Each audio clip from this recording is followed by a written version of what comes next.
ነገ ታኅሳስ 9 ቆይ እንዳታሳልፈው። ይሄ ቪዲዮ ያመለጣችሁ ሰዎች ትልቅ ነገር ነው የቀረባችሁ። የነገውን የቅዱስ በዓል ከመናገሬ በፊት ታኅሳስ 12 ከማለፉ በፊት ይህንን ቪዲዮ አደራ ለብዙ ሰዎች ሼር አድርጉልኝ።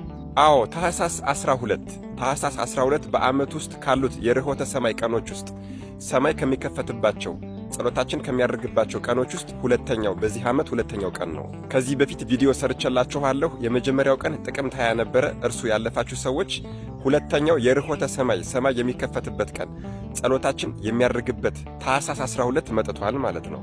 ከዚህ በፊት ደጋግሜ እንደተናገርኩት ርኅወተ ሰማይ የሚሆነው ጳጉሜ 3 ብቻ ሳይሆን በአጠቃላይ ርኅወተ ሰማይ የሚፈጸምባቸው የዓመቱ ቀኖች 7 ናቸው። በቤተ ክርስቲያናችን በአባቶቻችን አስተምህሮ ሁላችሁም እንደምታውቁት በየ52 ቀኑ ርኅወተ ሰማይ የሰማይ መከፈት ይሆናል። በዕለተ ሰንበት ታኅሳስ 12 የሊቀ መላእክት የቅዱስ ሚካኤል የወርኃዊ በዓሉ ታላቁ አባታችን አቡነ ሳሙኤል ዘዋልድባ የዕረፍት በዓላቸው በሆነበት ታኅሳስ 12 በሰንበት ቀን ሁለተኛው የዚህ ዓመት ርኅወተ ሰማይ ነው። ስለዚህ ሁላችንም ውድ የኦርቶዶክስ ተዋሕዶ አማኞች በሙሉ በዚህ ቀን ጸሎታችንን አዘጋጅተን፣ ልመናችንን አዘጋጅተን፣ ምስጋናም ከሆነ ምስጋናችንን አዘጋጅተን ወደ ልዑል እግዚአብሔር ፊት ልንቀርብ ይገባል ማለት ነው።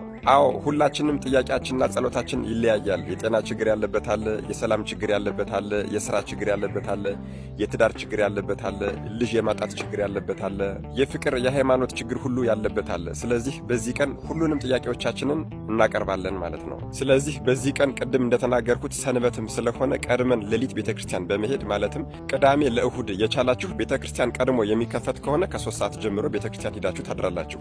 የማትችሉ ሰዎች ደግሞ ቢያንስ ከሌሊቱ 6 ሰዓት ጀምሮ ቅዳሜ ለእሁድ እዛው ቤተክርስቲያን ታድሩና የቤተክርስቲያኑን ሙሉን አገልግሎት ትካፈላላችሁ። ወንጌል ትሰማላችሁ፣ ኪዳን ታደርሳላችሁ፣ መጻሕፍትን ትሳለማላችሁ፣ ቅዳሴ ታስቀድሳላችሁ። ይሄ ቀን ቅድም እንደተነጋገርነው ጸሎታችን የሚያደርግበትና ማያትም ደግሞ የሚባረኩበት ቀን ስለሆነ ቅዳሴያችንን አስቀድሰን ጸበላችንን እንጠጣለን። የምንችል ደግሞ ቅድም እንደተነጋገርነው ማያት ውሃዎች በሙሉ የሚባረኩበት ቀን ስለሆነ ጸበላችንን እንጸበላለን፣ እንጠመቃለን ማለት ነው። በነገራችን ላይ በሌሎቹ ቀኖች ጸሎት አያርግም፣ ጸሎታችን አይሰማም እያልን አይደለም። ነገር ግን በመጽሐፋችን ከቀናትም የተወደዱና የተመረጡ ቀናት እንዳሉ ተነግሮናል። ሁለተኛ ቆሮንቶስ ምዕራፍ 6 ቁጥር 2ንም ስታነቡ በተወደደ ሰዓት ሰማሁህ፣ በመዳንም ቀን ረዳሁህ ይላል። ስለዚህ ይህቺ ቀን የመዳኛ ቀኔ ናት ብለን በማሰብ ርኅወተ ሰማይ ከመሆኑ በላይ ደግሞ ዕለተ ሰንበትም ጭምር ተደራራቢ በዓል ነውና በመልካም ሐሳብ በመልካም ሥራ ጊዜውን ለማሳለፍ እንሞክር።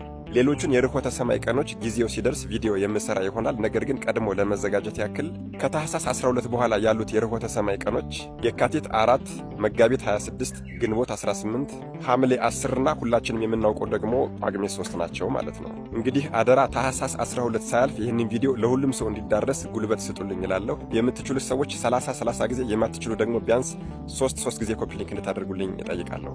እሺ ወደ ነገው በዓላችን ስንመለስ ነገ ታኅሳስ 9 ማንኛውም ሰው ትንሹም ይሁን ትልቁ በጸናችና ፍጹም በሆነች ሃይማኖት ሆኖ ወደ ቤተ ክርስቲያን ቅጥር ግቢ ውስጥ ሄዶ ቅጥር ግቢ ውስጥ መግባት ባይችል እንኳን በአጥሩ ላይ ቆሞ በአንተ ስም የሚለምነኝና የሚማጸነኝን ሰው በሙሉ የጠየቀኝን የለመነኝን ያሻውን በሙሉ እፈጽምለታለሁ የተባሉት ሰማዕት ዘእንበለ ደም ያለ ደም መፍሰስ ሰማዕት ሆነው የተቆጠሩት ቅዱሱ አባታችን አባ በአሚን ታማኝ በሰማዕትነት ያረፉበት ቀን ነው። ሙሉውን ቪዲዮ ነገ ማለትም 5 ሰዓት ላይ እለቅላችኋለሁ። መድኃኔ ዓለም ኢየሱስ ክርስቶስ አስተዋይ ልቦናና ሰሚ ጆሮን ይስጠን። አሜን። ይቆየን።